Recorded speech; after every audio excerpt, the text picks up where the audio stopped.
বকখালি যাওয়ার জন্য শিয়ালদা থেকে 7টা 20 নামখানা লোকাল ধরে আমরা নামখানায় পৌঁছে গেলাম 10টা 25 নাগাদ।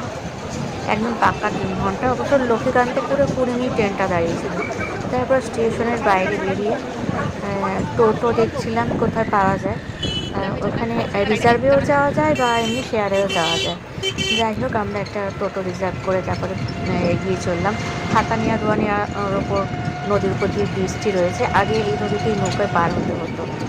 সামনের দিকে এগিয়ে চললাম। তারপর আমরা আমাদের গন্তব্যস্থল ওয়েস্টবেঙ্গল ট্যুরিজের রিসোর্টে পৌঁছে গেলাম। খুব সুন্দর জায়গাটা, একদম মনোরম পরিবেশ, চারদিকে শুধু সবুজ আর সবুজ।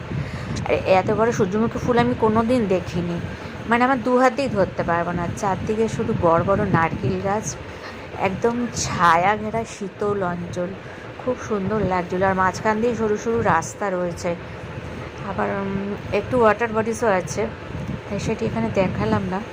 এমনি দোলনা স্লিপ যেরকম থাকে সেগুলো তো আছে। আমার তো দোলনা চড়তে খুব ভালো লাগে, গিয়েই তো আমি একবার দোলনায় চড়ে নিয়েছি। আর চারদিকে শুধু মানে সবুজ, এই কত ফুল গাছও রয়েছে এখানে, আবার পেয়ারা আম এইসব গাছও রয়েছে, যে লাল রঙের রঙন ফুল, দারুণ লাগছিলো দেখতে। আর দিনটা একদম খুব রৌদ্রোজ্জ্বল ছিল না, তবে একটু মানে মেঘ মেঘ ছিল, দেখে ভালো লাগছিলো। হলুদ রঙের রঙন ফুল আমি দেখিনি, এখানেই প্রথম দেখলাম, খুব সুন্দর লাগছিলো দেখতে।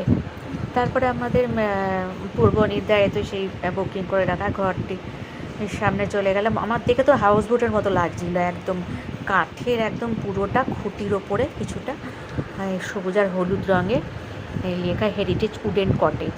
একদম সব প্রত্যেক মানে দেয়াল থেকে সব কিছু, মেঝে থেকে সব একদম কাঠের বার্নিশ করা। এই যে আমাদের দুটো রুম।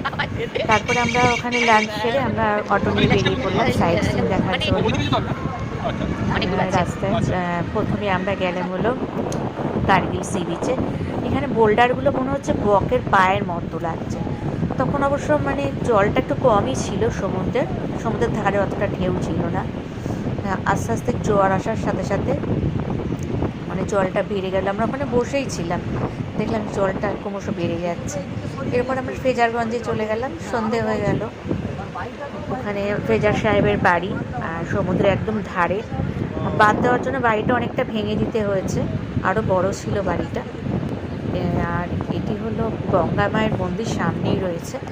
যখন মাঝিরা ট্রলারে যায় সমুদ্রে মাছ ধরতে, তখন মায়ের মন্দিরে পুজো দিয়ে যায়, যেন ভালো মতো আবার তারা ফিরে আসতে পারে, বাড়ির সকলের সঙ্গে যেন আবার দেখা হয়। আজ এখানেই শেষ করছি ভিডিওটা।